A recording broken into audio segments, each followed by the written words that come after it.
రాగిడి లక్ష్మారెడ్డి గారు, అదేవిధంగా పెద్దలు రవీంద్రరావు గారు, మాన్యులు పెద్దపల్లి మాజీ శాసనసభ్యులు చూడ వెనకాల కూర్చున్నారు, పెద్దలు గౌరవనీయులైన శ్రీ మనోహర్ రెడ్డి గారు, గౌరవనీయులు శ్రీ రవీంద్రరావు గారు, గౌరవనీయులు మరి మన విద్యార్థి విభాగం అధ్యక్షుడు టూరిజం కార్పొరేషన్ మాజీ అధ్యక్షుడు తమ్ముడు గెల్లు శ్రీనివాస్ యాదవ్ గారు, జగిత్యాల జిల్లా పరిషత్ మాజీ చైర్మన్ సోదరి శ్రీమతి దావా వసంత సురేష్ గారు, గౌరవనీయులు తమ్ముడు రాకేష్ గారు, కరీంనగర్ ఉమ్మడి జిల్లా పరిషత్ మాజీ అధ్యక్షురాలు సోదరి తులా ఉమ్మ గారు, అదేవిధంగా గౌరవనీయులు భూపాలపల్లి జిల్లా పరిషత్ మాజీ అధ్యక్షురాలు సోదరి వర్షిణి గారు, రాజన్న సిరిసిల్ల జిల్లా పరిషత్ మాజీ అధ్యక్షురాలు సోదరి మన అరుణ రాఘవరెడ్డి గారు, కరీంనగర్ జిల్లా పరిషత్ మాజీ అధ్యక్షురాలు సోదరి విజయ్ గారు, కార్పొరేషన్ల అధ్యక్షులు మాజీ అధ్యక్షులు కోలేటి దామోదర్ గారు, ఇంకా వేదిక పైన ఉన్న మా సెస్ చైర్మన్ రామారావు గారు, ఇంకా కార్పొరేషన్ల మాజీ అధ్యక్షులు కూడా కొంతమంది ఉన్నారు. వారితో పాటు మరి ఈరోజు ఈ కార్యక్రమాన్ని కరీంనగర్ పట్టణంలో ఆర్గనైజ్ చేయడంలో కీలక పాత్ర పోషించిన పట్టణ పార్టీ అధ్యక్షుడు సోదరుడు హరిశంకర్ గారికి, ఇంకా అదేవిధంగా తమ్ముడు రవీందర్ రెడ్డి గారు, పొన్నం అనిల్ గౌడ్ గారు, ఇంకా వేదిక మీద ఉన్న పేరు పేరున గౌరవనీయులైన జిల్లా పరిషత్ సభ్యులు ఉన్నారు, జెడ్పీటీసీలు ఉన్నారు, మాజీ ఎంపీపీలు ఉన్నారు, మాజీ మున్సిపల్ చైర్మన్లు ఉన్నారు, కార్పొరేటర్లు ఉన్నారు, సీనియర్ నాయకులు ఉన్నారు, పేరు పేరున ఉద్యమకారులు అందరూ కూడా ఉన్నారు. పేరు పేరున మీ అందరికీ వేదిక ముందున్న మా ఎస్సీ కార్పొరేషన్ మాజీ అధ్యక్షులు మా అన్న బండా శ్రీనివాస్ గారికి, అదేవిధంగా వేదిక ముందున్న పులిబిడ్డలైన కరీంనగర్ అన్నదమ్ములకు, రాణి రుద్రమ్మకు, చిట్యాల ఐలమ్మకు వారసురాలైన మా ఆడబిడ్డలకు, పేరు పేరున పత్రికా మిత్రులకు, నేను కొంతమందికి ఇంటర్వ్యూలు ఇచ్చినా కొంతమందికి ఇంటర్వ్యూలు ఇవ్వలే, భాస్కర్ అన్న తిట్టుకుంటున్నాడు, భాస్కర్ అన్నతో పాటు మిగతా మిత్రులందరికీ, మీడియా మిత్రులందరికీ పేరు పేరున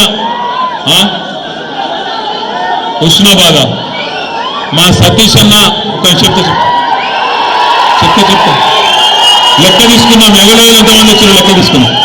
హుస్నాబాద్ మాజీ శాసనసభ్యులు నాతో పాటు కరీంనగర్ పొలిమేర దాకా వచ్చినారు, కానీ వారి దగ్గర బంధువు చనిపోవడం వల్ల సతీష్ బాబు గారు హైదరాబాద్ పోవాల్సి వచ్చింది, నేనే పొమ్మన్నా. కాబట్టి సతీష్ బాబు గారికి, అదేవిధంగా మరి ఈరోజు ఈ కార్యక్రమానికి ఇచ్చేసిన మీ అందరికీ నేను ఒక్కసారి అటెండెన్స్ తీసుకుందాం. అంటే ఇది నికార్సుగా చేయండి, మళ్ళీ ఆగమాగం చేయకూరి. ఒక్కసారి కరీంనగర్ వాళ్ళు చేయలేవాడు, కరీంనగర్ అసెంబ్లీ నియోజకవర్గం, కరీంనగర్ అసెంబ్లీ ఎక్కువగా రావడతలేరు. హాల్ ఎంతమంది ఉన్నారో బయట 200 మంది ఉన్నారో చెప్తాడు గంగల కమలాకర్ అన్న. రైట్, కరీంనగర్ వాళ్ళు చేయించుడు. ఒక్కసారి మానకొండ రోళ్ళు రైట్, హుస్నాబాద్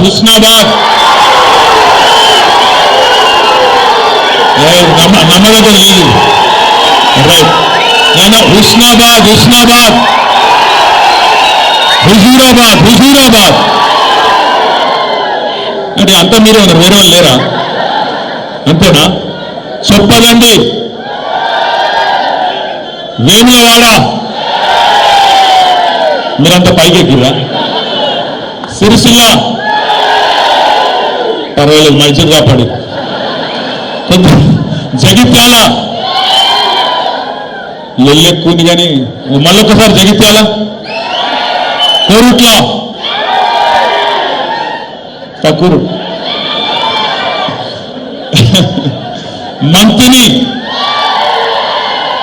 మీ వాళ్ళు ఎక్కడ వేరు, రామగుండం అన్ని కవరైనా, ఇంకేమైనా మిస్ అయిందా? ధర్మపురి పెద్దపల్లి, ఇక ఎత్తిన వల్ల మళ్ళీ నన్ను ఆగం చేస్తారు, నేను కూర్చోరు. రైట్, అర్థమైంది, నాకు కథ అర్థమైపోయింది.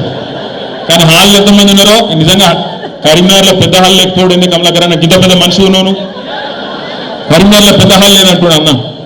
పేరు పేరున మీ అందరికి నమస్కారం, పేరు పేరున మీ అందరికీ స్వాగతం. ఈరోజు కేవలం నిజంగా అనుకున్నది ఏంటంటే, మొన్న అసెంబ్లీలో కమలాకర్ అన్న అన్నాడు, అన్న ఏ పని మొదలుపెట్టినా కరీంనగర్కి వెళ్ళి మొదలు పెడితే సూపర్ హిట్ అవుతుంది, మన ఉమ్మడి కరీంనగర్ జిల్లాకి వెళ్ళి మొదలు పెడదాం, కార్యకర్తల సమావేశాలు, ముఖ్య నాయకుల సమావేశాలు అనుకున్నాం. అయితే నేను అడిగిన మరి అన్న మరి నియోజకవర్గానికి ఎంతమంది అంటావన్నా ఎంత ఉంటుందన్నా 100-150 మంది వస్తే మంచుకుంటే సాలు ముఖ్యులు అన్నాడు. నిజంగా పిలిచింది 100-150-200 మందినే కానీ ఇవాళ ఇక్కడ హాల్కి వస్తే దగ్గర వేలాది మంది దాటుకొని లోపలికి వచ్చే పరిస్థితి వచ్చిందంటే మరి మన పార్టీ ఎంత బలంగా ఉన్నదో ఉమ్మడి కరీంనగర్ జిల్లాలో దాన్ని బట్టే చెప్పొచ్చు. ముందుగా మరి మీ అందరికీ తెలుసు, నేను ప్రత్యేకంగా చెప్పాల్సిన అవసరం లేదు. పెద్దలు కేసీఆర్ గారికి కరీంనగర్ అంటే సెంటిమెంట్. కరీంనగర్ నుంచి ఏ పని ప్రారంభించినా ఖచ్చితంగా సూపర్ హిట్ అవుతుంది, ఖచ్చితంగా విజయవంతమవుతుందనే ఒక విశ్వాసం కేసీఆర్ గారికి ఉన్నది. కాబట్టి పార్టీ పెట్టిన తర్వాత మొట్టమొదటి బహిరంగ సభ సింహగర్జన మే 17, 2001 నాడు ఎస్ఆర్ఆర్ కాలేజ్ మైదానంలో పెట్టి ఆ రోజు మొత్తం తెలంగాణ ఉద్యమానికి ఊపిరి పోసిన గడ్డ ఇదే కరీంనగర్ గడ్డ అనే మాట నేను మీకు గుర్తు చేస్తా ఉన్నాను. తర్వాత ఎక్కడున్నది తెలంగాణ? లేనే లేదు. రాజశేఖర్ రెడ్డి గారి ప్రభుత్వం వచ్చిన తర్వాత ఆయన సంక్షేమ బాటలో తెలంగాణ వాదం కొట్టుకపోయింది అని చెప్పి ఆనాటి అప్పటి పిసిసి అధ్యక్షుడు పిచ్చి ప్రేలాపనలు చేస్తే దానికి స్పందిస్తూ కేసీఆర్ గారు తన కరీంనగర్ పార్లమెంట్ సభ్యత్వానికి రాజీనామా చేసి మీ దగ్గరికి వస్తే మీ బిడ్డను 2 లక్షల ఓట్లతో గెలిపించి మొత్తం దేశానికి కరీంనగర్ దమ్మేందో తెలంగాణ దమ్మేందో చూపెట్టిన గడ్డ కరీంనగర్. అదేవిధంగా సందర్భం ఏదైనా, పరీక్ష ఏదైనా, అన్యాయం ఎప్పుడు జరిగినా, ఎలాంటి అణిచివేత జరిగినా, ఎలాంటి వివక్ష మన పట్ల ఉన్న ప్రతి సందర్భంలో తిరుగుబాటు జెండాను ఎగురవేసి అగ్రభాగాన నిలబడ్డ గడ్డ, పోరాటాల పురిటి గడ్డ కరీంనగర్. కాబట్టి ఇక్కడికి వచ్చి నేను మీకు ఎక్కువ తక్కువ చెప్తే తాతకు దగ్గులు నేర్పినట్టు అవుతుంది. ఎక్కువ చెప్ప కానీ కొన్ని విషయాలు మాత్రం మనం గుర్తు చేసుకోవాలి. ఇవాళ ఒక ఉత్కృష్టమైన సందర్భం. 24 ఏళ్లు నిండి 25వ సంవత్సరంలో ఉద్యమ పార్టీగా పుట్టి 10 ఏళ్లు అధికార పార్టీగా తెలంగాణ ప్రజల తలరాతను మార్చి గత 15-16 నెలలుగా ప్రతిపక్ష పార్టీగా కూడా ప్రతిపక్షం అంటే ఎట్లుండాలనో అధికార పార్టీకి ముచ్చెమటలు పట్టిస్తున్న పార్టీగా తప్పకుండా కొన్ని విషయాలు గుర్తు చేసుకోవాలి. మన పార్టీ నిజంగా ఒక ప్రత్యేకమైన పార్టీ. ఎందుకంటారా? ఈ దేశంలో ఎన్నో రాజకీయ పార్టీలు పుట్టినాయి, ఎన్నో మాయమైపోయినాయి. కానీ మన పార్టీ పుట్టుకనే ప్రత్యేకం. మన పార్టీ పుట్టింది ఒకే ఒక్క లక్ష్యంతో. ఆనాడు తెలంగాణ రాష్ట్ర ఆవిర్భావం, తెలంగాణ రాష్ట్ర ఏర్పాటు లక్ష్యంగా 25 ఏళ్ల కిందట పెద్దలు కేసీఆర్ గారి నాయకత్వంలో జయశంకర్ గారు లాంటి ఎంతో మంది మహానుభావుల ఆశీర్వాదంతో ఆనాడు పురుడు పోసుకున్నది 2001 ఏప్రిల్ మాసంలో టిఆర్ఎస్ పార్టీ. ఒకే ఒక్క లక్ష్యం. కేసీఆర్ గారు ఆనాడు చెప్పినారు, గొంగలి పురుగునైనా ముద్దాడుతా, కుష్టు రోగునైనా కౌగిలించుకుంటా, తెలంగాణ కోసం ఆర్ఎస్ఎస్ నుంచి మొదలు పెడితే ఆర్ఎస్యు దాకా, రాష్ట్రీయ స్వయం సేవక్ సంఘ్ నుంచి మొదలు పెడితే రాడికల్ స్టూడెంట్ యూనియన్ దాకా, లెఫ్ట్ నుంచి రైట్ దాకా అందరినీ కలుపుకపోతా మీరు చేయాల్సిందల్లా ఒకటే, తెలంగాణ రాష్ట్ర సమితికి ఓట్లు వేయండి, ఎమ్మెల్యేలుగా ఎంపీలుగా మాకు అవకాశం ఇవ్వండి, ఢిల్లీ మెడలు వంచి తెలంగాణ తెచ్చి మీ దగ్గర పెడతా, దబ్బన మధ్యలగిన నేను తప్పుకుంటే నన్ను రాళ్లతోని కొట్టి చంపే అధికారం నీకిస్తున్నా అని చెప్పిన నాయకుడు మన నాయకుడు కేసీఆర్ గారు. అట్లాంటి కమిట్మెంట్తో బయలుదేరి ఉన్న పదవులకు రాజీనామా చేసి ఆనాడు 45-46 ఏళ్ల వయసులో కేసీఆర్ గారు పార్టీ పెట్టిండు. ఇవాళ మాట్లాడడం చాలా అల్కట్ పని. ఎవరు పడితే వాళ్ళు మాట్లాడొచ్చు, ఏది పడితే అది మాట్లాడొచ్చు. భూమికి జానడు ఉన్నోడు కూడా ఎగిరెగిరి పడుతున్నాడు. ఇవాళ నేను ఇవ్వలే మళ్ళీ మీరు నేను పేరు చెప్పలేదు. భూమికి జాననున్నోడు, 3 ఫీట్లు ఉన్నోడు కేసీఆర్ ఏం చేసిండు, కేసీఆర్ ఎవరు అని మాట్లాడేటోళ్ళు కూడా ఉన్నారు. ఇవాళ ఆ రోజు తెలంగాణ కనీసం ఎట్లుంటుందో తెలియదు, ఆకారం ఏందో తెలియదు, ఇక్కడ ఏముందో తెలియదు, యాడ ఏ నది ఉందో తెలియదు. అట్లాంటి వాళ్ళు కూడా ఇవాళ మాట్లాడుతూ ఉన్నారు, ఎగిరెగిరి పడుతున్నారు. అప్పుడప్పుడు కాలం మనది కాదైనప్పుడు, కాలం మనది కానప్పుడు వానపాములు కూడా నాగుపాముల లెక్క బుసగొడుతుంటే చూడాలి. అప్పుడప్పుడు గ్రామ సింహాలు కూడా సింహాల లెక్క గర్జిస్తుంటే మన కర్మ చూడాలి. గ్రామసింహం అంటే ఎరికేనా మీకు? ఏంటిది? మీరు కరెక్ట్గా డిసైడ్ చేసుకోరు పోయి, కుక్కన నక్కన ఏదో డిసైడ్ చేసుకోరు. మీరు మొన్న అసెంబ్లీలోనేమో మీరు హరీశ్వర నక్క కథ చెప్పి విన్నారా? వినలే? నేను చెప్తా ఇక మళ్ళొక్కసారి ఆ కథ విన్నారా? నేను ఒక్కసారి చెప్తాను, వినోళ్ళ కోసం చెప్తాను. వెనకటికి ఒక నక్క ఉండేనట, ముసలి నక్క.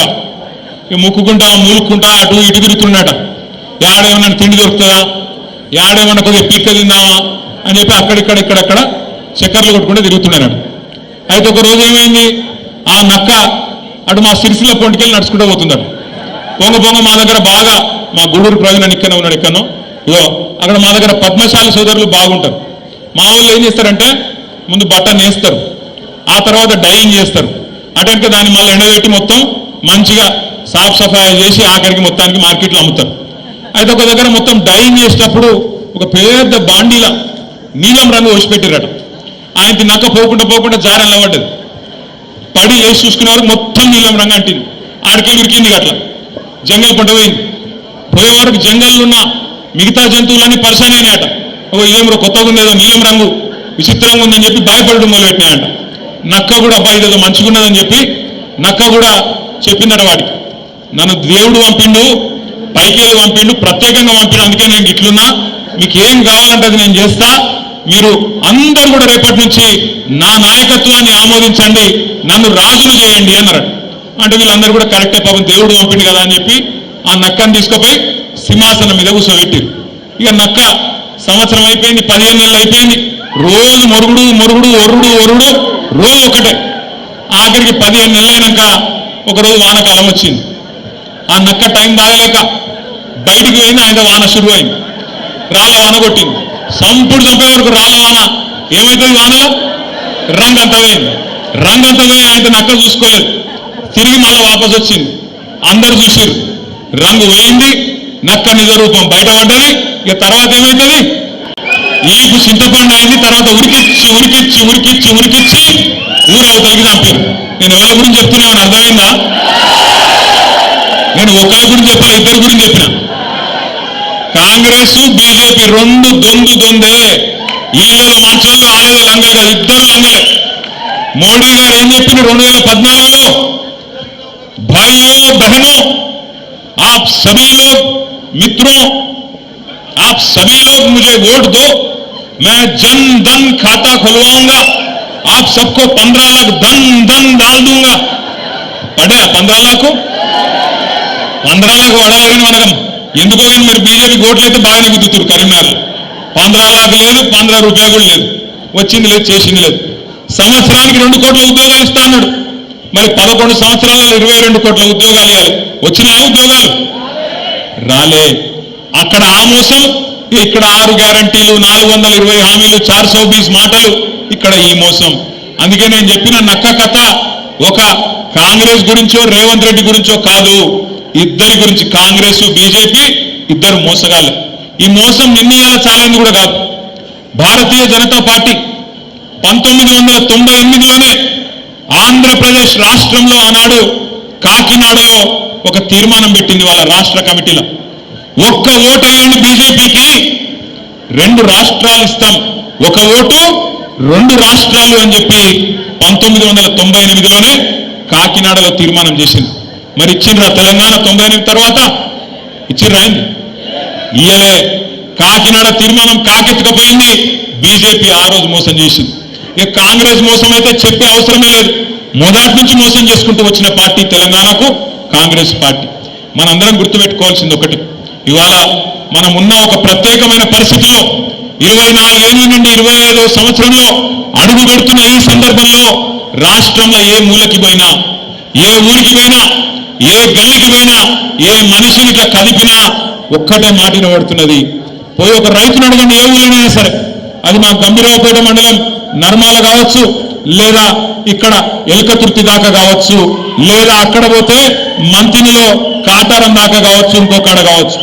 ఎక్కడ పోయి ఏ రైతును ఒక్కసారి ఇట్లా ఒక్క మాట మాట్లాడిచ్చినా గుడ్లకెళ్ళి నీళ్ళు వస్తున్నాయి. బాధ మామూలు బాధ వ్యక్తం చేస్తలేరు. ఏం చెప్తున్నారు? కేసీఆర్ ఉన్నప్పుడే బాగుండే అన్నా, కేసీఆర్ ఉన్నప్పుడే మంచిగుండే, అన్యాయం అయిపోయింది, బతుకు ఆగమైపోయిందని చెప్పి మాట్లాడుతున్నారు. నేను చెప్పేది కరెక్టేనా కాదా?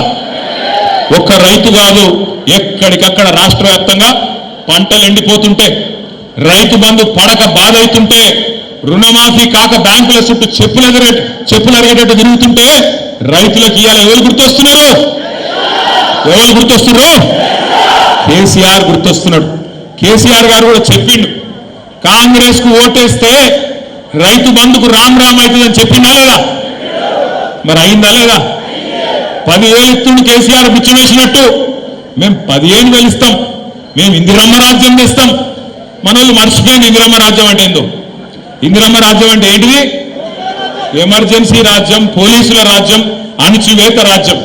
సోషల్ మీడియాలో ఒక పోస్ట్ పెడితే పోలీసుడు ఫోన్ చేస్తాడు, వాడు దొంగ వాడు ఇచ్చిపెట్టిండు పోలీసుడు.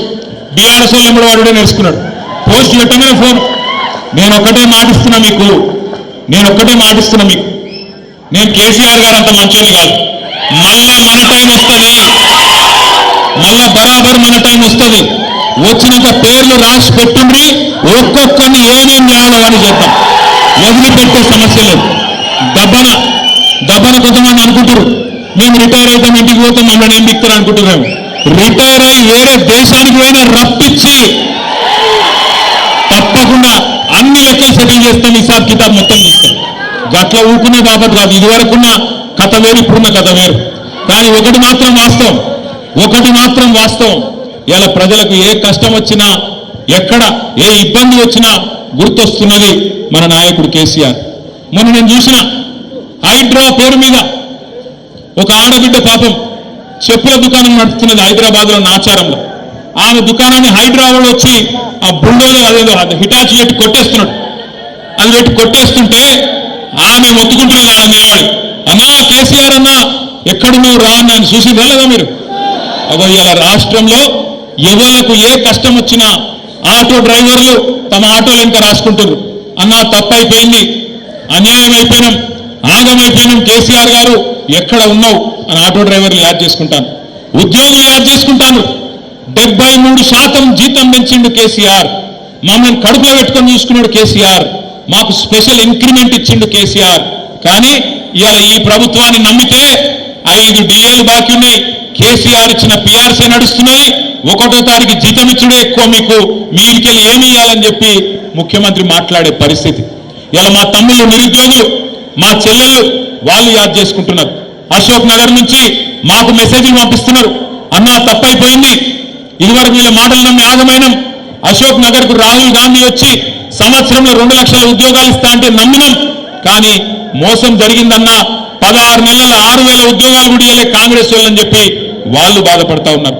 ఒక్కరు కాదు, రాష్ట్రంలో ప్రతి మనిషి, ప్రతి బిడ్డ ఈరోజు మళ్ళీ తిరిగి ఎలక్షన్లు ఎప్పుడు వస్తాయా, ఎప్పుడెప్పుడు మాకు అవకాశం వస్తుందా, ఎప్పుడెప్పుడు మా సత్తా చూపి గులాబీ జెండా మళ్ళీ ఎగిరేద్దామా అనే ఒక కసి మీద రాష్ట్రం అంతా ఉన్నారు. కమలాకర్ అన్న తప్పు చెప్పిండు. కమలాకర్ అన్న ఇంకా 3.5 ఏళ్ళు ఎట్లా భరించాలి అన్నాడు. 3.5 ఏళ్ళు ఎక్కడుంది, అయిపోయింది. ఆఖరి 6 నెలలు ఎలక్షన్ అయినా 16 నెలలు ఒడిసిపోయాయి. ఇక మిగిలిందంతా 3 ఏళ్ళు. ఆ 3 ఏళ్ళు కూడా ఇప్పుడు 1 సంవత్సరం మొత్తం సిల్వర్ జూబ్లీ సెలబ్రేషన్ ఉన్నది. ఈ సిల్వర్ జూబ్లీ మొత్తం 25వ సంవత్సరం ఏదైతే మనం జరుపుకోబోతా ఉన్నామో మన రజతోత్సవం, ఆ రజతోత్సవంలో బ్రహ్మాండంగా సంవత్సరం పాటు కార్యక్రమాలు ఉంటాయి. అన్ని జిల్లాల్లో కార్యక్రమాలు ఉంటాయి, అన్ని నియోజకవర్గాల్లో కార్యక్రమాలు ఉంటాయి, హైదరాబాద్ లో కూడా కార్యక్రమాలు ఉంటాయి. 32 జిల్లా పార్టీ ఆఫీసులు ఏవైతున్నాయో అంతటా కూడా చక్కగా తెలంగాణ ఉద్యమం నుంచి మొదలు పెడితే అధికార పార్టీగా మనం సాధించిన విజయాలు, ఉద్యమ పార్టీగా తెలంగాణ ఎట్లా సాధించిండు కేసీఆర్ గారు, అవన్నీ కూడా ఈ తరం పిల్లలకు తెలిసే విధంగా శిక్షణ శిబిరాలు ఉంటాయి. ఈ తరం పిల్లలకు తెలిసే విధంగా ఫోటో ఎగ్జిబిషన్లు ఉంటాయి, డాక్యుమెంటరీలు ఉంటాయి. సంవత్సరం మొత్తం అదే పని చేద్దాం. ఏప్రిల్ 27 నాడు వరంగల్లో మరి ఇప్పటిదాకా పెద్దలు చెప్పినట్టు లక్షలాదిగా మనందరం కూడా కదిలిపోవాల్సిన అవసరం ఉన్నది. మీకు నియోజకవర్గాల వారీగా పరిశీలకులు, అబ్జర్వర్లు స్టేట్ పార్టీ నుంచి వస్తారు. తప్పకుండా అందరం సమిష్టిగా పనిచేయాల్సిన అవసరం ఉన్నది. ఏ నియోజకవర్గానికి ఆ నియోజకవర్గం. ఆనాడు తెలంగాణ సాయుధ పోరాటంలో సుద్దాల హనుమంత్ గారు ఒక పాట రాసిండు. బండెనుక బండి కట్టి 16 బండ్లు కట్టి అని చెప్పి పాట రాసిండు. అట్లే ఏ బండి దొరికితే గా బండి వేసుకొని ఎక్కడో అక్కడ మనం ప్రతి గ్రామం నుంచి టీఆర్ఎస్ కార్యకర్త అనే ప్రతి సోదరుడు, ప్రతి సోదరి ఖచ్చితంగా ఏప్రిల్ 27 నాడు ఎట్లా దొరికితే అట్లా ఏంటుంది కదా సరటి కూడా బయలుదేరదాం నడు, అది ఎక్కడికక్కడ జామ్ అవుతుంది. ముందే చెప్తున్నా నేను, ఎక్కడికక్కడ జామ్ అవుతుంది. మళ్ళా ఈడికెళ్ళి బయలుదేరి ఆడుకొచ్చి రోడ్డు మీద ఇక్కపోయినన్నా సారీ అన్నా అంటే కుదరదు. నిజంగా మీటింగ్ రావాలంటే ఆ ఒక్కరోజు ఎండ తట్టుకోవాలి, జర ముందెళ్ళాలి, టైంకి చేరుకోవాలి. ఖచ్చితంగా కార్యక్రమం దేశం మొత్తం నివ్వెరపోయే విధంగా లక్షలాది మందితోని మన పార్టీ పని అయిపోయిందని మాట్లాడే సన్నాసుల నోర్లు మూతపడే విధంగా అద్భుతంగా కార్యక్రమాన్ని విజయవంతం చేసుకుందాం. ప్రతి నియోజకవర్గానికి పార్టీ నుంచి, రాష్ట్ర పార్టీ నుంచి మీకు పరిశీలకులు వస్తారు, సమన్వయకర్తలు వస్తారు. ఏ నియోజకవర్గం యొక్క టార్గెట్ ఏంది, ఎట్లెట్లా బండ్లు ఇంతజాం చేసుకోవాలి, ఏం చేసుకోవాలి, ఇవన్నీ కూడా మీకు చెప్పడం జరుగుతుంది. ఇలా కేవలం ముఖ్యులతోని 4 మాటలు పంచుకుందామనే ఉద్దేశంతో ఇక్కడికి వచ్చినాం. మీ అందరూ నిన్న కూడా చూసింటారు, తమిళనాడు ముఖ్యమంత్రి గారు పిలిచినారు. మరి దక్షిణ భారతదేశానికి అన్యాయం జరగబోతున్నది, ఈ కేంద్రంలో ఉన్న బీజేపీ ప్రభుత్వం యొక్క దుర్మార్గమైన సవతి తల్లి వైఖరితోనే మన దక్షిణాది నష్టపోతున్నది. జనాభా నియంత్రణ పాటించిన పాపానికి 1971లో ఆ రోజు అప్పుడున్న కాంగ్రెస్ ప్రభుత్వం కేంద్రంలో వాళ్ళే చెప్పారు, హమ్ దో హమారే దో అని నినాదం ఉండేది. ఈ చాలా మందికి తెలియదు చిన్నపిల్లలకు, కానీ ఆ రోజుల్లో హమ్ దో హమారే దో అంటే జనాభా బాగా పెరిగిపోతుంది, అరికట్టాలి, తగ్గియాలి, కుటుంబ నియంత్రణ ఆపరేషన్లు చేయాలని టార్గెట్లు పెట్టి, ఊరూరికి క్యాంపులు పెట్టి దేశ జనాభాను కంట్రోల్ చేయాలని చెప్పి భారత ప్రభుత్వమే కుటుంబ నియంత్రణను ఆ రోజు ముందుకు తీసుకొచ్చింది. మరి కుటుంబ నియంత్రణ బాగా పాటించిన రాష్ట్రాలు మన ఉమ్మడి ఆంధ్రప్రదేశ్, ఇప్పుడున్న తెలంగాణ, ఇప్పుడున్న ఆంధ్రప్రదేశ్, తమిళనాడు, కేరళ, కర్ణాటక, ఈ రాష్ట్రాలేమో పాటించినాయి. భారత ప్రభుత్వం చెప్పింది కదా, మంచి పనే కదా, దేశం జనాభా తగ్గితే దేశం ముంగట పడుతుందట, ముందుకు పోతుందట, అభివృద్ధి జరుగుతుందట, మనకిద్దరు పిల్లలే ఉంటే దేశానికి మంచిదట అని చెప్పి దేశభక్తులుగా భారత ప్రభుత్వం చెప్పిన మాటను పాటించింది దక్షిణ భారతదేశంలోని రాష్ట్రాలు. కేవలం దక్షిణ రాష్ట్రాలే కాకుండా ఇంకా కొన్ని ప్రగతిశీల రాష్ట్రాలు కూడా, ఒరిస్సా కావచ్చు, పంజాబ్ కావచ్చు, ఇంకా కొన్ని రాష్ట్రాలు కూడా, పశ్చిమ బెంగాల్ కావచ్చు, పాటించినాయి. ఏమైంది దానివల్ల మన రాష్ట్రాలలో జనాభా తగ్గుకుంటూ వచ్చింది. ఆంధ్రప్రదేశ్లో తగ్గింది, తమిళనాడులో తగ్గింది, కేరళ తగ్గింది, కర్ణాటక తగ్గింది, పశ్చిమ బెంగాల్ తగ్గింది. తగ్గిన తర్వాత మరి ఈరోజు కేంద్ర ప్రభుత్వం కొత్త పంచాయతీ పెడతాను. కేంద్ర ప్రభుత్వం ఏమంటున్నది, ఎక్కడెక్కడైతే జనాభా తగ్గిందో అక్కడక్కడ ఎంపీ సీట్లు తగ్గిస్తా అంటది. ఎక్కడెక్కడైతే ఎవడైతే నీ మాట వినకుండా పిల్లల్ని కనుకోవడం ఏందో, ఎక్కడెక్కడైతే జనాభా పెరిగిందో, ఉత్తరప్రదేశ్లో, బీహార్లో, మధ్యప్రదేశ్లో, రాజస్థాన్లో వాళ్ళు జనం ఎక్కువ ఉన్నారు కాబట్టి ఎంపీ సీట్లు ఎక్కువ చేస్తా, మీరు తగ్గినారు కాబట్టి మీకు తక్కువ చేస్తా అని చెప్పి మోడీ గారు ఇలా మన మెడ మీద డీలిమిటేషన్ అనే కత్తి పెట్టబోతా ఉన్నాడు. అందుకే సమిష్టిగా కొట్లాడాలి. ఎందుకంటే వాళ్ళకి ఎరికే బీజేపీలో తెలంగాణలో వాళ్ళకి నూకలు వెళ్ళాయి. ఏదో ఒక ఎలక్షన్ గెలిచిరు మొన్న, అడిమాడి గుడి దెబ్బ ఊరూరికి రేషన్ బియ్యం మంచి తలంబ్రాలని దానికి ఒక కథ పెట్టి, నేను చెప్పేది కరెక్టా కాదా? మీరేమైనా నిజంగా వచ్చినా అనుకుంటున్నారండి? అయోధ్యకి వెళ్ళి, అయోధ్య లేదు, ఏం లేదు. అయోధ్యలోనే వీళ్ళ మోసం పసిగట్టిరు. అయోధ్య ఎక్కడైతే రాముల వారి గుడి కట్టినరో అక్కడి ప్రజలే వీళ్ళు మోసగాళ్ళని గుర్తించి అక్కడనే వీళ్ళని ఓడగొట్టి ఇంటికి పంపించారు బీజేపీ వాళ్ళని. కానీ వీళ్ళు తలంబ్రాలు తెచ్చి అలా మనకు కూడా సెంటిమెంట్ పూసిరు, మనలో కూడా పూసిరు. నేను ఒక 2-3 సర్పంచులు మా వాళ్ళు అడిగారు సిరిసిల్లలో, అన్న మరి ఏం చేయాలి, ఏం చేసేంద్ర పోయి ఏం చేద్దామంటే మరి దేవుని కానీ సరే చెయ్యి క్రాంతి అని అంటే మరి ఎక్కడో అక్కడ ఊరేగింపులు చేసిరు మనోళ్ళే. గట్ల మొత్తం ఒక సెంటిమెంట్ చేసి ఎందుకు చేసిర్రు అంటే ఒక్కటే కారణం, బీజేపీకి 10-11 ఏళ్ళ తెలంగాణకి ఏం చేసినావు అని అడిగితే మేమేమే బెబ్బెబ్బే ఏమీ లేదు. నువ్వు బండి సంజయ్ గట్టిగాడు ఏం చేసినావా, తెలంగాణకు మీ మోడీ ఏం చేసిండు, ఈ 11 ఏళ్ళలో ఏం జరిగింది ఒక్క మాట్లాడు. ఏం తెలియదు. ఏం చెప్తాడు ఆయన? ఒకటే తెలుసు ఆయన, ఒకటే ఒకటి, మసీదు కూలగొడదాం, ఆడ శివం వెళ్తే మీది, శివం వెళ్తే మాది. అదొకటే ఇక మనకు ఇంకోటి తెలియదు. ఇంకోటి ఏం చెప్తాడు, అన్నా ఇవాళ ఏం వారమే, రేపేం వారమే, ఎల్లుండి ఏం వారమే, ఇది తప్ప ఓ బడి తెచ్చింది లేదు, పోనీ మా కమలాకరణ లేక ఒక గుడి కట్టింది లేదు. తిరుమల తిరుపతి దేవస్థానం అద్భుతంగా వెంకటేశ్వర స్వామి గుడి కూడా కరీంనగర్లో మళ్ళా కమలాకరణ కొనుక్కుంటున్నాయింది తప్ప ఏ బీజేపీ ఏం చేయలేదు. గుడి కట్టినా, బడి కట్టినా, కరీంనగర్కు మెడికల్ కాలేజీ తెచ్చినా, కరీంనగర్ను స్మార్ట్ సిటీగా అద్భుతంగా అభివృద్ధి చేసిన ఉమ్మడి కరీంనగర్ జిల్లా కాళేశ్వరం నీళ్లు తీసుకొచ్చి టైలెండ్ గ్రామాలు హుజురాబాద్ కావచ్చు, హుస్నాబాద్ లో కావచ్చు, పెద్దపల్లిలో కావచ్చు, చొప్పదంలో కావచ్చు, చివరి గ్రామాలకు నీళ్లు ఇచ్చినా మరి అటు అప్పర్ మానేరు నుంచి కింద గోదావరి దాకా మంత్రి నియోజకవర్గంలో మానేరు నదిని ఒక సజీవ జలదృశ్యంగా మార్చినా, అదేవిధంగా రివర్స్ పంపింగ్ ద్వారా కోరుట్ల జగిత్యాల నియోజకవర్గాలకు కూడా చొప్పదండి నియోజకవర్గానికి కూడా ఆ ఎస్ఆర్ఎస్పి వరద కాలువను కూడా పూర్తి స్థాయిలో ఒక రిజర్వాయర్ గా మార్చినా ఆ ఘనత ఎవరిది? కేసీఆర్. మొత్తం ఉమ్మడి కరీంనగర్ జిల్లాని సస్యశ్యామలం చేసి, జగిత్యాల జిల్లా చేసి, పెద్దపల్లి జిల్లా చేసి, రాజన్న సిరిసిల్ల జిల్లా చేసి, జిల్లాకు ఒక మెడికల్ కాలేజీ పెట్టి, జిల్లాకు ఒక నర్సింగ్ కాలేజీ పెట్టి 280 ఉన్న గురుకుల పాఠశాలలను 1022 గురుకుల పాఠశాలలు చేసి 1,00,000 మంది ఉండే విద్యార్థులను 6 లక్షల మంది గురుకుల విద్యార్థులకు ఒక్కొక్క విద్యార్థి మీద 1,20,000 రూపాయలు ఖర్చు పెట్టి పిల్లలకు కానీ పెద్దలకు కానీ అందరికీ అన్ని చేసిన నాయకుడు కేసీఆర్. 10 ఏళ్ళు బ్రహ్మాండంగా కడుపుల సల్ల కదలకుండా ఎక్కడ కూర్చున్న వాళ్ళకి అక్కడ ఫోన్ల బ్రహ్మాండంగా మెసేజ్లు పడుతున్నాయి. యాసంగి నాటేసే టైం వచ్చిందంటే, వానకాలం నాటేసే టైం వచ్చిందంటే మీ ఫోన్లో ఏం సౌండ్ వస్తుండే? టింగు టింగు అంటుండేనా? ఇప్పుడు టింగు లేదు, బొంగు లేదు. ఉందా? వాడు కొత్తగా కనిపెట్టిండు టింగు టింగు అంటే కేసీఆర్, అది కొత్తగా టకీ టకీ అట. టకీ లేదు, పికీ లేదు. యాడుంది టకీ టకీ? ఒక్క దగ్గర ఉంది టకీ టకీ, ఒక్క దగ్గర ఉంది. ఢిల్లీలో మాత్రం టకీ టకీ టకీ పడుతున్నాయి పైసలు. రాహుల్ గాంధీ ఖాతాలా, ప్రియాంక గాంధీ ఖాతాలా ఆడ మాత్రం పడుతున్నాయి. ఎందుకంటే ఆడ పైసలు లేకపోతే పదవి ఉంటుందా? ఊస్టింగే.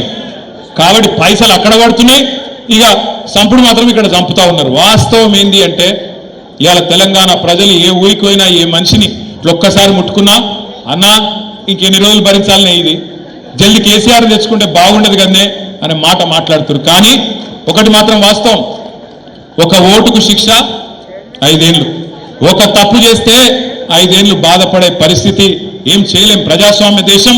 ఒక ఓటు 5 ఏళ్లకు మనకు శిక్ష వేస్తుంది. తప్పుడు పాలకులను ఎన్నుకుంటే, తప్పుడు వ్యక్తులను నమ్మితే, అరిచేతిలో వైకుంఠం చూసి మోసపోతే, 420 హామీలు వాటిని నమ్మి ఆగమైతే ఇలా ఈ పరిస్థితి వస్తుంది. మొన్న నాకు ఒక పెద్ద మనిషి కలిసిండు. నేను మనం ఓడిపోయిన కాడికెళ్ళి చాలా మంది పెద్దలతో మాట్లాడుతున్నాం. ఏం జరిగింది, ఎందుకు జరిగింది? ఎందుకంటే మంచిగా పనిచేసినాం, రైతులను బాగా చూసుకున్నాం, పిల్లలకు ఉద్యోగాలు ఇచ్చుకున్నాం, ఉద్యోగులకు బ్రహ్మాండంగా జీతాలు పెంచుకున్నాం, మహిళలను అరుచుకున్నాం, మంచిగా అన్ని కుల వృత్తులను కాపాడుకున్నాం. ఏం జరిగిందన్న అని అడిగిన. అడిగితే ఆ అన్న ఒకటే చెప్పిండు, రామాయణం ఏంది అంటే ఒక పెద్ద మంది చెప్పిండట, కట్టే కొట్టే తెచ్చే. అట్లాగే నాకు కూడా ఈ పెద్ద మనిషి ఏం చెప్పిండంటే, అన్న చాలా కారణాలు ఉండొచ్చు కానీ 3 ముఖ్యమైన కారణాలు మూడు పదాలలో చెప్తా అన్నాడు. ఏంటిదే అన్న? ఆయన ఏమన్నాడు ఎరికేనా? అన్న మీ మీద ఒక ప్రయోగం చేసిండ్రే, మీ పార్టీ మీద, అసూయ, ద్వేషం, ఆశ. అసూయ, ద్వేషం, ఆశ, ఈ 3 ప్రయోగం చేసిరు మీ మీద అన్నాడు. అంటే ఏంటిది అన్న? ఇప్పుడు సింపుల్గా ఏం చేసిర్రు వాళ్ళు? ఒకటే ఒక పని. ఈ ఒక రవిశంకర్ అన్నాడు, చూసినావు చొప్పదండి ఎమ్మెల్యే, చూసినావు ఆ రవిశంకర్ కొత్తిల్లు కట్టిండు, చూసినావా? బా, ఈయననే ఇంత కట్టుకున్నాడు అంటే, ఈయననే ఇంత సంపాదించుకున్నాడు అంటే పైనోడు ఎంత సంపాదించుకున్నాడో అని చెప్పి ఎక్కడికక్కడ ఎక్కించుడు. ఊళ్ళలో జెడ్పీటీసీ, ఒక ఎంపీటీసీ, ఒక సర్పంచ్, ఒక చిన్నగా ఒక కారో స్కూటరో కొనుక్కుంటే ఆయన మీద మొదలుపెట్టారు. చూసినావు? ఈయననే ఇంత సంపాదిస్తే పైనోడు ఎమ్మెల్యే ఎంత సంపాదిస్తుండో, పై కేసీఆర్ ఎంతనో, మంత్రులు ఎంత తింటుండ్రో అని చెవులు కొరుకుడు. ఇది అసూయ పుట్టించుడు. మరి మిగతా వాళ్ళు కట్టుకోలేదా? ఇంట్లో కట్టుకున్నారు అందరు. ఊళ్ళల్లో సంపద పెరగలేదా? కేసీఆర్ ఇచ్చినప్పుడు, కేసీఆర్ వచ్చినప్పుడు భూమి విలువ ఎంత? కేసీఆర్ దిగిపోయినాడు భూమి విలువ ఎంత? కేసీఆర్ వచ్చినాడు 5 లక్షల ఎకరం ఉన్న భూమి దిగిపోయినాడు ఎంత అయింది? 50 లక్షలు అయిందా? 10 రెట్లు పెరిగింది. కానీ అందరు ఇల్లు కట్టుకోవచ్చు, అందరు కార్లు కొనుక్కోవచ్చు, అందరు తెల్లంగా వేసుకోవచ్చు, కానీ రవిశంకర్ వేసుకుంటే తప్పు. మనోడి మీద మాత్రం అసూయ. ఒక గట్ల తయారు చేసిండ్రు అసూయ. ఇది నెంబర్ 1. రెండోది ద్వేషం. కేసీఆర్ దొర తెలంగాణ తెచ్చిండు, మర్చిపోయిండు. సాగు నోట్ల తలబెట్టిండు, అది మాట్లాడరు. అభివృద్ధి చేస్తున్నాడు, మాట్లాడరు. అద్భుతంగా సంక్షేమ కార్యక్రమాలు దేశంలో ఎక్కడ లేని చేస్తున్నాడు, చెప్పరు. సాగునీరు దశాబ్దాల కళ నెరవేర్చిండు, అది మాట్లాడరు. ఎర్రటి ఎండల్లో చెరువులు మత్తళ్ళు దుంకుతున్నాయి, దాని గురించి మాట్లాడరు. కానీ ఏమంటారు? కేసీఆర్ దొర. ఎవరిని గలవడట, ఆయన ఎవరిని పట్టించుకోడట, దేకడట. 1000 ఎకరాల ఫామ్ హౌస్ ఉందట, అందులో పేదగా దాచిపెట్టుకున్నాడట. పెద్ద పొక్కదవి వాళ్ళ కిందన్ని వేల కోట్ల రూపాయలు దాచుకున్నాడట. మొత్తం నీళ్ళు ఆడికే కొంట పోతున్నాడు, గోదావరి నదినే పట్టుకపోతున్నాడట. ఇక కేసీఆర్ మొత్తం కుటుంబం దోసుక తింటుంది, 1,00,000 కోట్లు ఇసుక పీకిండ్రు, మేడిగడ్డల పర్ర పడితే మొత్తం ఆ పర్రలకెళ్ళి కొర్రలకెళ్ళి వెళ్ళిపోయినాయి అని చెప్పి ద్వేషం నింపింది. నిండా మనసు నిండా ద్వేషం నింపి కేసీఆర్ గారి మీద, ఆయన కుటుంబం మీద, ఆయన మీద. ఎందుకంటే అభివృద్ధి మాట్లాడలేరు, సంక్షేమంలో మనం సవాల్ చేయలేరు, అభివృద్ధి విషయంలో ఛాలెంజ్ చేయలేరు. మరి మీరేం బిక్కినరా 50 ఏళ్ళు అంటే ఎవరి దగ్గర సమాధానం లేదు. కాబట్టి అట్లా ద్వేషం నింపింది. అసూయనేమో స్థానిక నాయకత్వం మీద పెంచింది. ద్వేషం కేసీఆర్ గారి మీద, కుటుంబం మీద నింపేటట్టు దొరా దొరా దొరా దొరా అని, దొర ఎవడు దొంగ ఎవడు ఇప్పుడు ఇవాళ దొర వేండి దొంగ వచ్చి కూర్చున్నాడు. ఇవాళ నేనేమంటున్నా అంటే ఆఖరికి ఏం చేసిండ్రు, ఆశ పెట్టింది. కేసీఆర్ గారు మీకు 1,00,000 రూపాయలు ఇస్తుంది కదా పెళ్లికి, మీ బిడ్డ పెళ్లికి నేను తులం బంగారం ఇస్తా. కేసీఆర్ ఇచ్చే 1,00,000 రూపాయలు చాలా లేటుగా వస్తున్నాయి, నువ్వు లగ్న పత్రిక పెట్టుకో, తెల్లారే తులం బంగారము 1,00,000 రూపాయలు నీకు పంపిస్తా. కేసీఆర్ 2 పంటలకు ఇస్తుండు కదా, నేను 3 పంటలకు ఇస్తా రైతు బంధు. కేసీఆర్ 10,000 ఇస్తుండు కదా, నేను 15,000 ఇస్తా. కేసీఆర్ 2,000 పెన్షన్ ఇస్తుండు కదా, నేను 4,000 ఇస్తా. కేసీఆర్ ఒక అవ్వకో తాతకో ఇస్తుండు, నేను ఇద్దరికిస్తా, ఇంట్లో ఇద్దరికిస్తా. ఇట్లా ఆశ పెట్టే వరకు పాపం పేదవాళ్ళని మనం ఏమైనా అనగలుగుతామా? అదే పేదవాళ్ళు, అదే ప్రజలు మనకు 2 సార్లు అధికారం ఇచ్చింది. 3వసారి ఇవాళ ఈ దుర్మార్గమైన కాంగ్రెస్ పార్టీ చేతిలో మోసపోయినరు. ప్రజల తప్పు లేదు, ప్రజల తప్పు ఎంత మాత్రం కాదు, మనమే చక్కగా చెప్పుకోలే, మనం చేసిన పని చెప్పుకోలే. వీళ్ళు లంగలు దొంగలు, వీళ్ళ చేతిలో మోసపోతే మళ్ళీ గోసపడతామని కేసీఆర్ గారు ఏ మాట అయితే చెప్పిండో దాన్ని కిందికి తీసుకుపోవడంలో మనం ఫెయిల్ అయినాం తప్ప మన నాయకుడు కేసీఆర్ గారు ఎక్కడ కూడా ఫెయిల్ కాలే. కేసీఆర్ అద్భుతంగా పనిచేసిండు కాబట్టి ఇలా భారతదేశంలో నంబర్ 1 ముఖ్యమంత్రి ఎవరు అని ఆర్టిఫిషియల్ ఇంటెలిజెన్స్ లో ఒకటి ఉంటుంది, గ్రాక్ అని. ఇప్పుడు వచ్చింది గ్రాక్ అని. ఆ గ్రాక్ ని అడిగి 75 సంవత్సరాలలో నంబర్ 1 ముఖ్యమంత్రి ఎవరంటే ఆ గ్రాక్ కూడా చెప్తున్నది కేసీఆర్ నంబర్ 1 ముఖ్యమంత్రి. అందుకే నేను అంటున్నా, ఇవాళ మళ్ళీ తిరిగి ఈ గులాబీ జెండా ఏదైతే తెలంగాణ ప్రజల గుండె ధైర్యంగా ఉన్నదో ఈ గులాబీ జెండా మళ్ళీ ఎగరాలనేది నాకు మంత్రి పదవి రావడానికో, వేదిక మీద కూర్చున్న వాళ్ళు కొంతమంది ఎమ్మెల్యేలు అయితే అనుకో, ముంగట్టున్న మా ఆడబిడ్డలు కొంతమంది లీడర్లు అయితే అనుకో కాదు. ఇవాళ గులాబీ జెండా తిరిగి ఎగరాలి అనేది ఒకే ఒక్క కారణంతో, కేవలం ఈ తెలంగాణ, ఏ తెలంగాణనైతే కేసీఆర్ సాగు నోట్లో తలబెట్టి 1,000-1,200 మంది పిల్లలు తమ ప్రాణాలు ఇచ్చి తెచ్చిండ్రో దుర్మార్గుల చేతుల్లో ఇవాళ ఆగమాగమైతుంటే తిరిగి ఈ తెలంగాణను కాపాడాలంటే ఒకే ఒక్క నాయకుడు వల్ల సాధ్యం. ఎవరా నాయకుడు? అది అందుకు కావాలి తప్ప 10 ఏళ్ళు కేసీఆర్ గారు ముఖ్యమంత్రిగా చేశారు. ఆయనకేం పదవుల మీద మోజు లేదు, ఆయన కొత్తగా వచ్చే పదవి ఏమి లేదు. ఆయన నేను కానీ ఇవాళ ఈ వేదిక మీద కూర్చున్న మనందరం కానీ తెలంగాణ ప్రజలు కానీ కోరుకుంటున్నది ఇవాళ టీఆర్ఎస్ బీఆర్ఎస్ తిరిగి గెలిచి రావడం అనేది చారిత్రక అవసరం. ఆనాడు 24 ఏళ్ల కింద టీఆర్ఎస్ ఎట్లయితే ఒక చారిత్రక సందర్భంలో పుట్టిందో ఇవాళ తిరిగి టీఆర్ఎస్ గెలవడం కూడా మన కోసం కాదు, ఖచ్చితంగా తెలంగాణ ప్రజల కోసం మనం గెలవాలి, నిలవాలి. కాంగ్రెస్ ను బీజేపీని ఎండగట్టాలి, ఊరూరా కలిసి కొట్లాడాలి. మనోళ్ళు కూడా అప్పుడప్పుడు చెప్తా ఉన్నారు, అన్న కొన్ని చిన్న పొరపాట్లు అయినాయి, కొన్ని చిన్న తప్పులు అయినాయి. అవును, అందరం మనుషులమే, కొన్ని తప్పులు అయినాయి, కరెక్టే. పార్టీ నిర్మాణం మనం పట్టించుకోలే, వాస్తవం. పార్టీలో చాలా మందికి పదవులు ఇచ్చేది ఉండే, ఇయ్యలే, వాస్తవం. ఇవన్నీ కూడా సరిదిద్దుకుందాం. ఖచ్చితంగా నేను మీకు మాటిస్తున్నా, ఏప్రిల్ 27 తర్వాత, ఏప్రిల్ 27 మీటింగ్ తర్వాత కొత్తగా మెంబర్షిప్ కార్యక్రమం ప్రారంభించుకుందాం. మెంబర్షిప్ కార్యక్రమాన్ని ప్రారంభించుకొని కొత్త కమిటీలు, ఈ కొత్త కమిటీలలో ముఖాలు చూసేది లేదు. ఇక రసమై బాలకృష్ణ మనిషి, అలా ఆయన కల్వకుంట్ల సంజయ్ మనిషి, గవేం లేవు. పార్టీ మనుషులు కావాలి, పార్టీని కాపాడేటోళ్ళు కావాలి, పార్టీకి నమ్మకస్తులు కావాలి తప్ప వ్యక్తి పూజ చేసుకోలేదు. కొంతమంది ఎమ్మెల్యే గారు చుట్టూ తిరుగుతూ ఉంటారు, ప్రజల చుట్టూ తిరిగారు. ఒక అసంటోళ్ళు వద్దు, ప్రజలలో ఉండేటోళ్ళు అంటే అసంటోళ్ళు కూడా ఉండాలి. ఆయన పురాగా ఎమ్మెల్యేని ఒక్కరిని చేసి విడిచిపెట్టకూడదు.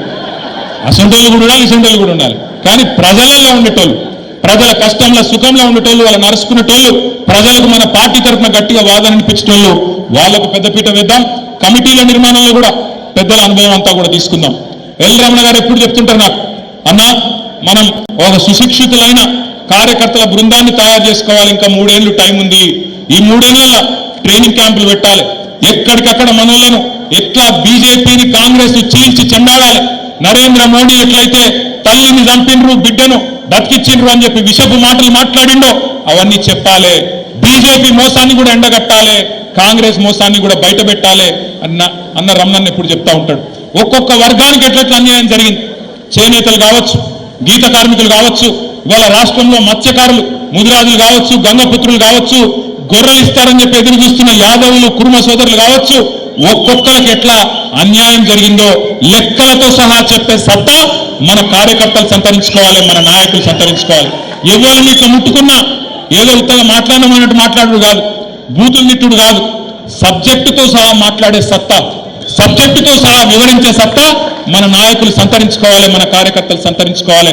దానికోసం ఇప్పటికే మనం కట్టుకున్న 32 జిల్లా పార్టీ ఆఫీసులు ఉన్నాయి. ఆ పార్టీ ఆఫీసులన్నింటినీ యాక్టివేట్ చేద్దాం. ఏ జిల్లాకా జిల్లా శిక్షణ కార్యక్రమాలు పెట్టుకుందాం. ఈ సంవత్సరం అంతా కూడా ఒకవైపు సంస్థాగత నిర్మాణం, మరొక వైపు సిల్వర్ జూబ్లీ వేడుకలు, మరొక వైపు ఒకవేళ రేవంత్ రెడ్డికి నా దబ్బన ధైర్యం తెచ్చుకొని సోయి తెచ్చుకొని స్థానిక సంస్థల ఎలక్షన్లు పెట్టిండే అనుకో, జెడ్పీటీసీ ఎంపీటీసీ సర్పంచ్ ఎలక్షన్లు పెట్టిండనుకో, ఇప్పుడే కౌశిక్ రెడ్డి చెప్పిండు మీకు, నేను కూడా మీకు మాటిస్తున్నా, మీరందరూ కష్టపడితేనే ఇక్కడ మేము కూర్చున్నాం. మీకోసం ఇప్పుడు మేము కష్టపడే టైం వచ్చింది. తప్పకుండా గల్లీ గల్లీ తిరుగుతాం, చెమట వడుపుతాం, గల్లీ గల్లీ తిరుగుతాం. మీ గెలుపులో మేమందరం కూడా మీకంటే ఎక్కువ కష్టపడతాం. ఇది నా మాట. అన్ని రకాలుగా మీకు అండగా ఉంటాం. మీరు గెలిచి వచ్చే విధంగా పనిచేస్తామని చెప్పి కూడా నేను మాటిస్తా ఉన్నా. చివరిగా నేను ముగించే ముందు మీ అందరితో ప్రార్థన ఒకటే, కరీంనగర్కి వచ్చి ఎక్కువ తక్కువ మాట్లాడుతూ నడవదు. ఎందుకంటే మీరు బాగా చైతన్యవంతులు, బాగా హుషారు. మీరు ఎక్కువ మాట్లాడగానే ఒకటే ఒక్క మాట చెప్పి నేను ముగిస్తా. ఎందుకో కానీ పోయినసారి కరీంనగర్లో మనం మెజారిటీ సీట్లు గెలవలేదు. 13లో 5 గెలిచినాం, 8 వేణి. ఆ గెలిచిన 5లో కానీ దొంగలలో వేయండు, జగిత్యాల పోయినోడు వేయండు. మళ్ళా వాళ్ళ గురించి రంది లేదు.